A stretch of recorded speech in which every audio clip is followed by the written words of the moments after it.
So I'm here today to talk to you about what it really takes to build a successful business. So I'm Becky Simms. I'm founder and CEO of Reflect Digital. We're a digital marketing agency based in Maidstone in Kent, and we've been going for 11 years now. Now we sit as part of the Lab Group, so about nearly 3 years ago we joined the Lab Group, which is a group of agencies founded on the idea of using human behaviour and psychology throughout the strategies to help supercharge the work we do.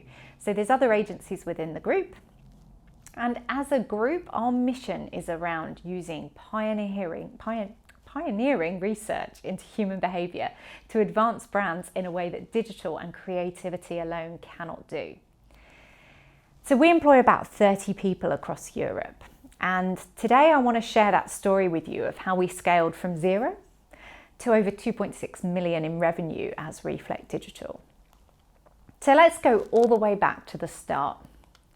Why are we here? Well, this is me age 2, and I was pretty cute, and I was really lucky. I had my dad running his own business, and he used to run it partly from home, which actually I suppose back then was quite radical, because that's a very modern thing to do now. And he was running his business from home, and I just wanted to be like my dad. Like, as young as I can remember, I used to pick up his briefcase and pretend I was going off to work, and I was just obsessed with it. So I'm really lucky. That's my parents on screen. I had them as an amazing inspiration. And then I'm even more lucky because I now run Reflect Digital with my own husband, Paul. So the two of us, and it's not just the two of us, it's our amazing team that mean that I'm just so very, very lucky in everything I do. But when I was young, I had no idea what I wanted to do.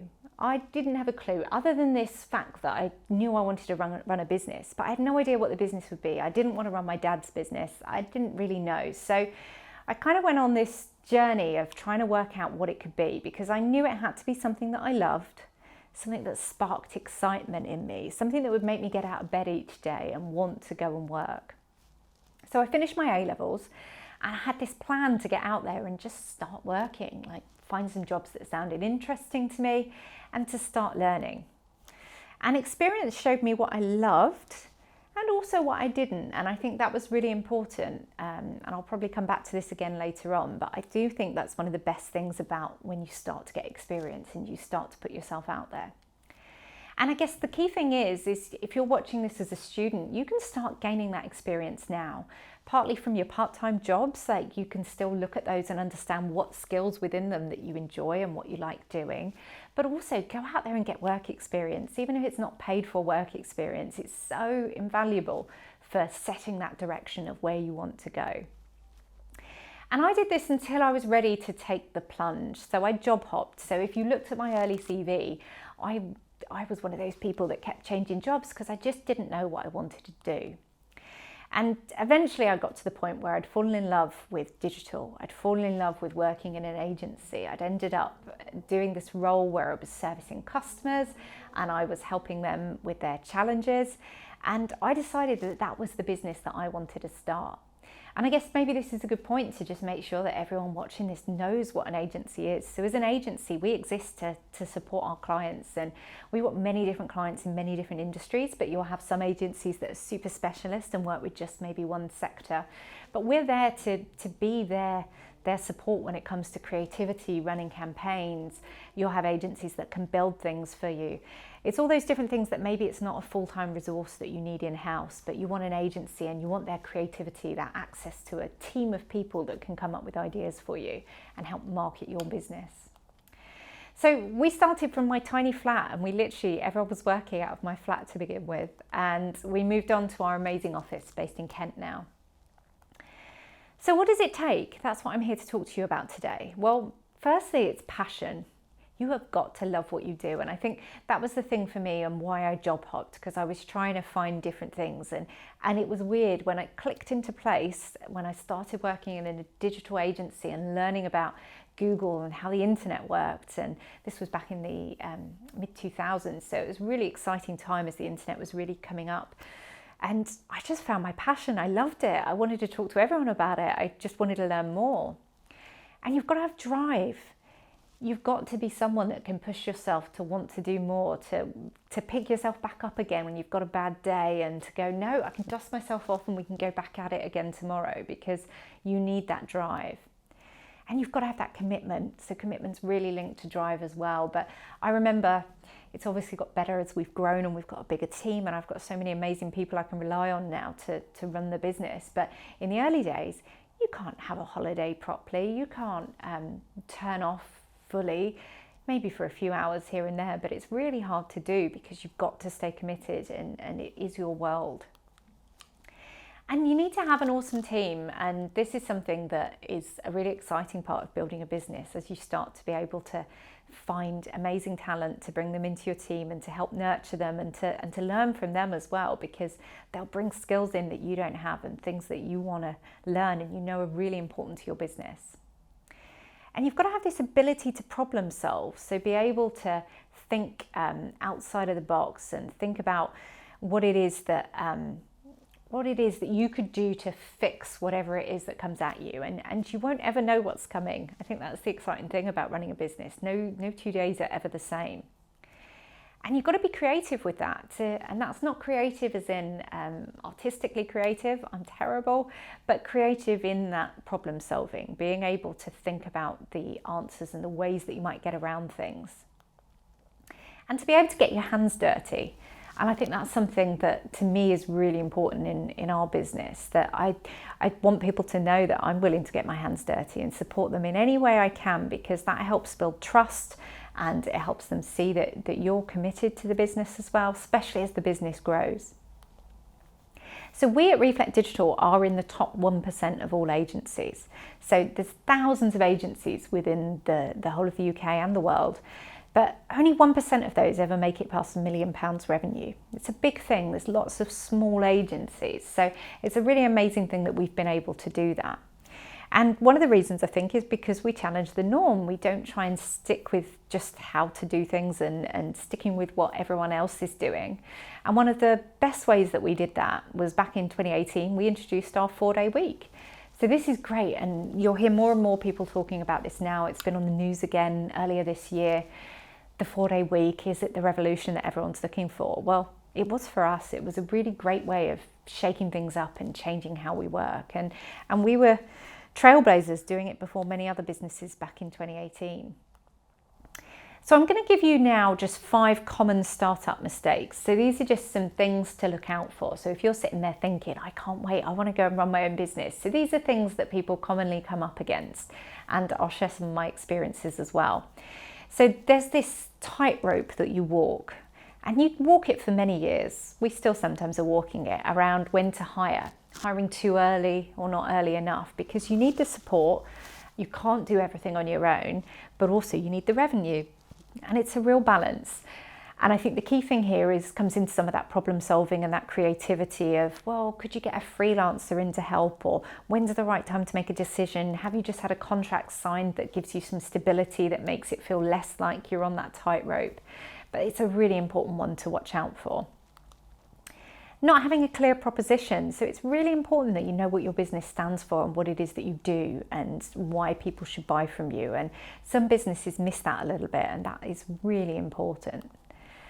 Not having clarity on the numbers. So this isn't just the finances, and that's something that was a big learning curve for me. When I started the business, I'd had no formal training other than maths at school. I had no formal training in how to run accounts for a business. So part of it is understanding that, but it's also what other numbers do you need to know about in your business. So when you're running an agency business, it's really important that you can look at the number of team members that you've got and their capacity, and how many of them are sitting there with no work to do, and how you can fill that time. And there's lots of different data that we have sitting on dashboards that's so important to us. But it's knowing what numbers to look for and trying to make them leading indicators rather than looking at them when it's too late and you've already got a problem. Not valuing your services. So this is an interesting one, especially as you're growing. It's really hard in those early days to put prices out, and especially as an agency, we often charge things by the hour. So when you're brand new, trying to put a price on things and compete with maybe where you used to work, where you know they're a great big business, and how do you get their hourly rate right? But you need to value your services, and you need to do that competitive research to understand where you are in the marketplace and make sure that you're offering value to your customers in what you're charging them. And then also not having an experienced advisor. So obviously I alluded to at the start the fact that my dad was an amazing inspiration for me, and he has been an amazing advisor across the years. But actually his experience in agencies was none. So he could give me lots of business experience, but I really lacked in maybe the first 5 years or so of running Reflect. An agency advisor, someone that actually had been there and done it before, and that could show me that some of these challenges were normal, etc., etc. So having someone that's been there and walked in the shoes that you're wanting to walk in, and being able to talk openly with them and take their advice, or at least just listen and absorb it and create your own pathway, is really important. So my top tips, so they were kind of the 5 things to look out for, but my top tips: have fun. It is so important. You spend most of your life at work. You've got to love what you're doing. And now sitting here today, watching this talk, if you're a student thinking about your future, get excited about it and get excited about looking into the opportunities that you've got out there. Think differently. So being able to think outside the box and do things that others aren't doing is really important. Getting your ducks in a row early. So actually, as you're building the business, it can be really easy to not put process in, because you're like, yeah, we're going along with it and making it happen. But actually, the earlier you can kind of nail down some of your processes, the easier it will be when you onboard people, and also the less that you're going to have to go back over things at a later date and almost try and rehash putting them back into the business. So trying to be as organised as you can from a process point of view as early as possible is a really good thing to do.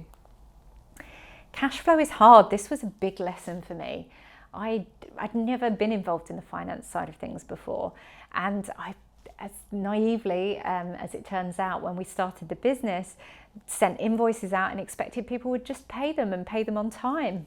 They don't always do that. Some of them do, but they don't. So cash flow was a really hard lesson for me, because actually it really affects things. And the last thing you ever want is to be in a position where you've hired people and you can't pay their salaries. That never happened to us, but whoa, did we get close sometimes in the early days, because people make it difficult for you. Businesses don't pay on time because probably someone's not paid their bills on time. So understanding cash flow and having a plan and having access to cash is really important. So being able to get some funding.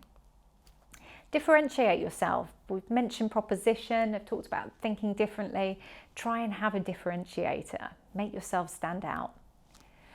Remembering that you set the weather in the business. So this was an interesting thing that I probably didn't learn till about year 6 in the business, which was quite late to really, I think, when it really hit home. But just remembering that your attitude, how you're feeling, it rubs off on people.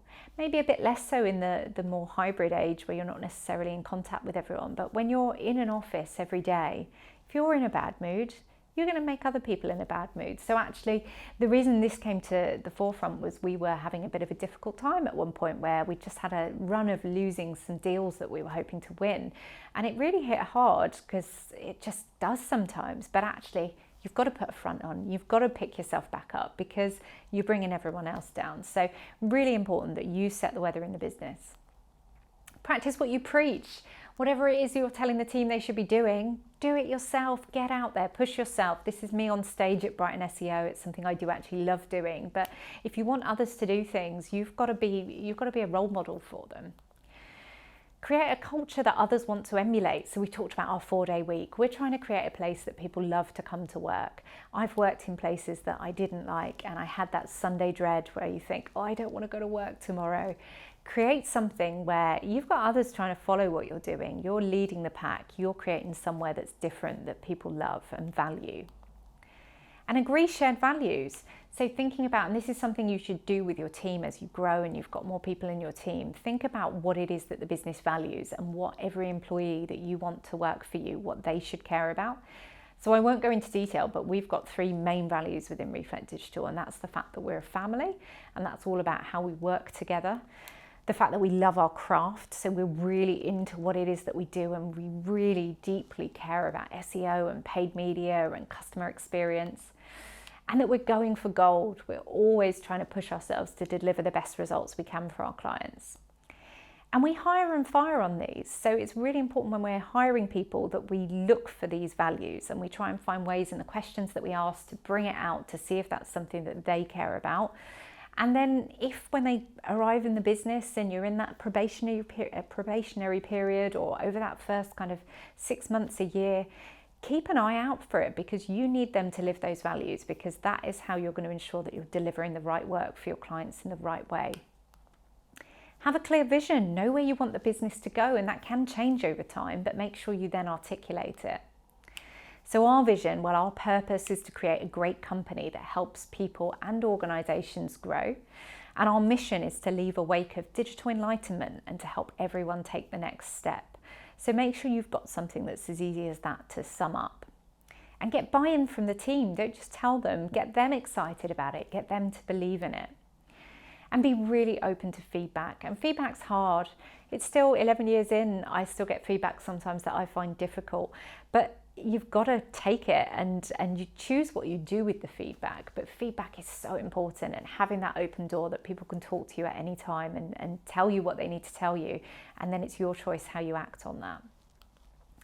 And look after yourself. As I've probably made relatively clear throughout, it is hard work. You have to put a lot of hours and effort into running a business. It is consuming. It really will take your emotions on a roller coaster. So you have got to look after yourself. If you're not putting yourself first and making sure that you're healthy and happy as well, you're not going to be able to do best for the business. And be your favourite boss. So I have my favourite boss in my head, Phil. I always want to be like Phil, because he motivated me. He made me want to come to work. He made me want to be the best that I could be. And yet I've got other bosses in my head that I think, oh, I could never be like them, and I'd never want to be like them.